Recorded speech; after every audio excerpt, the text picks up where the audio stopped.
we're going to be talking about a company. They're called Dunia Finance. It's a financial services provider, and they've been hosting its Young Business Leaders program, and it runs for 3 weeks. So I think it's just ended its second week, and there's one more to go.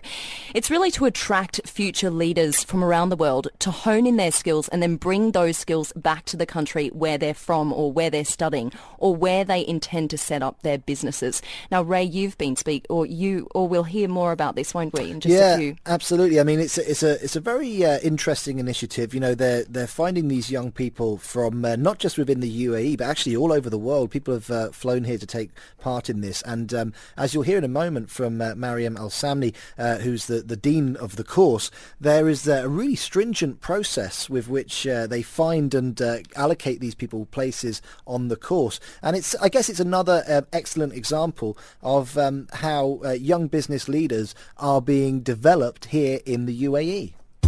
The 4 to 5 on Drive Live. So we're joined on the line now by Mariam Al-Samni, who is the Programme Dean of the Dunia Finance Young Business Leaders Programme. Thanks for joining us, Mariam. Thank you, Ray. Now, Thanks for having me. No problem at all. Tell us a little bit about the Young Business Leaders Programme, because it's in the second year now, isn't it? Yes. The Dunia Young Business Leaders Program was launched last summer when we had the first rendition of that program. And last year we had about 38 students in that round, and this year we're up to 46 students for this batch. The program is a 3-week intensive program that aims to groom young leaders or aims to groom youth into becoming young leaders. We have different methodologies that we use in the program. They do lots of work, lots of case studies, interactions with entrepreneurs, interactions with industry leaders, meeting CEOs, doing a lot of group assignments, group work. And the whole aim is that they're working on a business plan throughout the 3 weeks. So they start by learning the financial plan, the marketing aspects, the target market, the branding. They created a TV commercial yesterday for their business. And they're going to be presenting the final business plan on the final day ahead of the convocation. And then there will be a winner and runner-ups and so forth announced at the convocation ceremony. It sounds a little bit like a program like The Entrepreneur or something similar. Is there an element of competition in it? There is an element of competition for sure. I have 8 groups this year, and the 8 groups are all competing to win the first prize. So they've all come up with very innovative ideas, but we're judging them on multifacets. We're looking at execution skills, passion, energy, ability to communicate well, ability to work well as a team, ability to grasp key concepts, ability to innovate and to be forward-looking.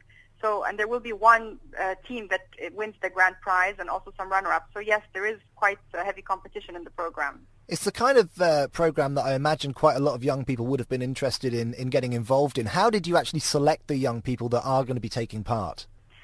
The application process is actually quite a rigorous one. It's almost as if you're applying to a Ivy League school in the U.S. because you have to submit a very detailed application, GMAT scores, PSAT scores, looking at extracurricular activities, recommendation letters, 8 essays that they have to write in, and then after that they went through rounds of interviews here with Dunia senior management team members. We had a short list. I interviewed the short list as program dean, and from that short list we selected 48 students. So it's been quite a very competitive program to also get into.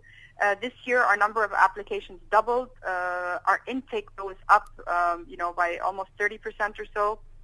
And so the program is growing, but so is the interest in the program. And I read that the course won the award for innovation in learning at the Asian Leadership Awards, which was 2013. What would you say is the most innovative thing about the program? The most innovative thing about the program is that it's not just sitting and listening to lectures.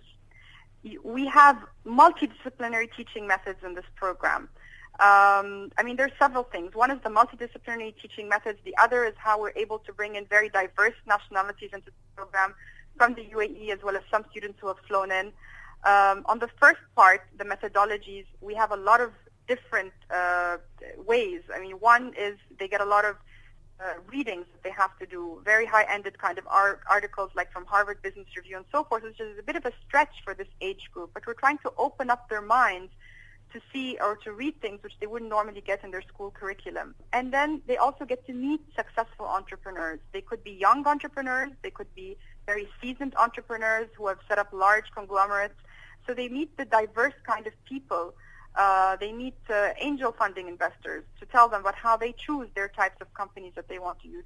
So all of these things put together give them a very nice, healthy mix of learning methodology throughout the program. I would say that this is the most innovative thing that we've been able to pull all this together into one program. I read from your press release that the course gives students the chance to fine-tune their leadership skills and commercial understanding, but presumably high school students and university students don't actually have much in the way of leadership skills. What do you mean by they don't have much in the way of leadership skills? Well, they're just students, aren't they? So they haven't led anybody. So how do you Ray, fine-tune everybody's them? a leader. I would say that everybody's a leader. Even a 3-year-old child is a leader. I think what the program intends to do is to find or to help these young students discover those leadership traits in them. So we believe that every person has it in them. We can debate whether leaders are born or made, but we believe that by offering such a program, we help people unleash or sort of figure out what are those skills or traits that can make them successful leaders in future. And one of the ambitions in the program is to encourage and inspire bright young people to become job creators and not just job seekers. But don't you think that people need to actually learn the industry first before forging out on their own? Yes, I think the program does encourage people to become job creators, and definitely we're not saying that everybody should stop being a job seeker and only set up businesses. But typically people will venture into a job for a few years and then before they think about setting up their own thing. I think this type of program sort of opens their mind to what kind of things they can do, what kind of fields they want to even study when they're in university, if they're not in university yet. What kind of businesses would they ever want to set up if they were to set up something? So it's sort of the first stepping stone into what do I want to do with the rest of my life. So it's the second year. When you look back to the students that took part last year, how successful have they been? Have they gone on to become business leaders? Well, the age group that we take is basically 11th and 12th graders and high school students and first and second year university students. So most of them would still be in university or school still. So nobody's gone out and set up a business and become successful? Not yet, but we see we've had a lot of positive feedback about how the program has changed their whole view of what they want to do with their lives once they finish university, or traits about themselves they never knew. Well, that was Mariam El Samni, the course dean at the Dunia Finance Young Business Leaders Program. Thanks for joining us, Mariam. Thank you, Ray. We are talking about a number of topics. We heard from Mariam El Samni, who's the Dean of the Dunia Finance Young Business Leaders course. And actually, we had the chance to talk to a few of the students. Yeah, that's right. So I was on the phone with a couple of students at the course today. And as you mentioned before, they're from everywhere. I was actually surprised. When I first heard of this program, I thought that they would just be from the UAE. Yep. But they're not. They've got 11 different nationalities. So American, British, Indian, Pakistani, Filipino, Canadian, from everywhere. I spoke to Hark, he's from Toronto. I also spoke to Natalie, she's from Cairo, and Aditya from India, but he lives in Dubai here. So they went through quite a rigorous application process to get into this place. I believe it was a number of essays and an interview. 8 essays they had to write. I mean, Crazy. I couldn't believe it. I don't think I would have the patience to do that. Yeah. And for young people, they must be keen to kind of put themselves through that process. Well, these are our future leaders. That's what they're saying, aren't they? That is the idea, yeah. Exactly. So they're really keen. They're the budding future generation. The best of the best. Exactly. So I was speaking to them today, and firstly, I wanted to ask them what they'd learnt while they've been there. What we've learned so far, just over the past 9-10 days, it's quite a few theoretical stuff, such as like what makes an effective marketing campaign.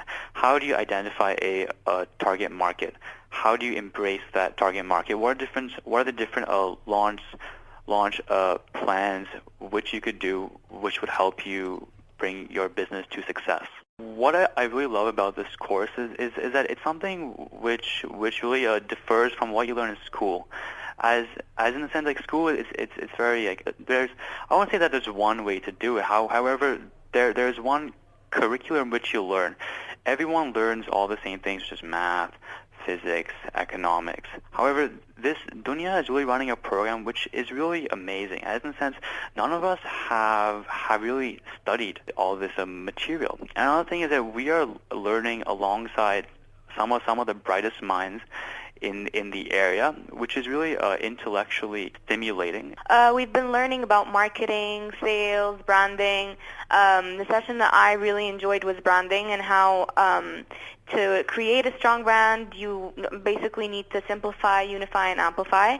And that was one of the things that we learned from one of a very inspirational speakers called Danish Farhan. We have many nationalities here.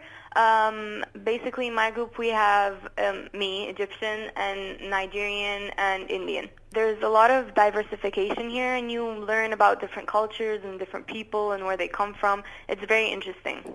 At least in my 10 years of schooling, I haven't learned as much as I've learned in these 2 weeks. I know it's a strong statement, but I believe these skills might help me more than what my schooling has done helped. So that's Hark, Natalie and Aditya, and they're attending the Young Business Leaders program. And seeing as they say they are the leaders of the future, I wanted to ask them what makes a leader. Are people born with the skill, or do they learn it over time? I think that a future leader is one who can not only inspire others to actually perform at their best, but he or she is also one who can connect with the various different people on an emotional level. I think there are many aspects of leadership which can be taught, and also some which you're born in. For example, the one that can be taught is maybe how to lead a team during a situation, like how to take care of one issue. These are things which can be taught. However, one thing which I feel cannot be taught as well is the ability to connect, as well as the ability to be charismatic and also welcoming to the many ideas which your team brings up. Well, I think to be a good leader, you first of all must do good. And I think you really need to inspire the team that you're working with, and don't act more of like a boss, but act as an inspirational role model. Personally, I think that people are born leaders, but it's just how they develop the traits that are within them. Some people can develop into leaders and others can't. It just depends on the environment they're in and how they develop these traits. We had read that a leader shouldn't, as in earlier times, a leader was feared rather than loved, and I believe it's changing now. So a leader should be loved more, and because they create a connect and an emotional passage between the people you're talking to, and as a leader, you're able to make them think through the lines that you want to think, but not really forcing them to think where you want them to. Every person is ingrained with ingrained with the ability of being a leader, because when you're born, you, as we were given an example when during one of the speeches, that a baby gets everything he wants, and he does it in a way that everyone loves him, but still he gets what he wants. So everyone's born with the ability, but it's just curbing your skills to make you a refined leader. So they were a couple of the future leaders that are attending the Young Business Leaders program that's being held by Dunia Finance, and it runs for 3 weeks. One of them had a nasty cough as well. Hear that in the Certainly background. did. I'm sorry, but you've hit a number of firsts this week. You fell off your chair and you've coughed while the mic's Live on air. Sorry about that, listeners. We've got a couple of text messages in. Ray, this is an interesting one here. Yeah, Gretchen Abrahano says, tag 911 Sally Ako pressure cooker. Ako ang dapat tawangan mo dil parehas tayo maganda.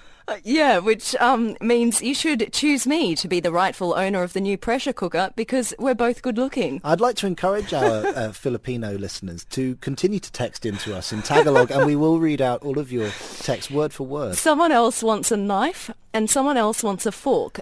Shazed wants a fork. Yeah. So if you'd like, I don't know, what are we missing? A plate? Maybe a dinner bowl. napkin? We could have the full dinner set soon. We could. This so is going to be very exciting. Please let us know what else we need to sit down for our iftar this evening. That's right. Looking for the full set. We really are. Now, just before we go to the news, You choose the news. it's time for You Choose the News. A little bit later than usual today. Ray, would you like to start off with your teaser? Yeah, absolutely. Thank you, Alex, very much. Then I will tell you why a man in the United States was arrested for gumming. And I will also tell you what gumming is. That's what I asked you this morning. I was like, Yeah. what are you on about? Yeah, I got my daily gumming.com email. And, Right. And And that's what it was. this is the latest story about gumming. This is my story. A toaster selfie has arrived. This is genius. Okay, so it's an appliance that will let you eat your own face. If you want to know about an appliance where you can eat your face, Or you could eat each other's faces. this is also a possibility, okay? So if you want to hear more about either of those two stories, please text us. And also keep the text messages coming in about our two talking points today. One of them is about the bathroom breaks. Yeah, absolutely. A company in Chicago is limiting its employees to 60 minutes maximum across 10-day periods. Not 60 minutes a day, 60 minutes total. Okay, and the other one was Mars. Yeah, there is going to be a wonderful new UAE space exploration agency, and they're going to send a spaceship to Mars, which is fantastic, obviously. But would you like to be on the spaceship? Would you like to go and live on Mars?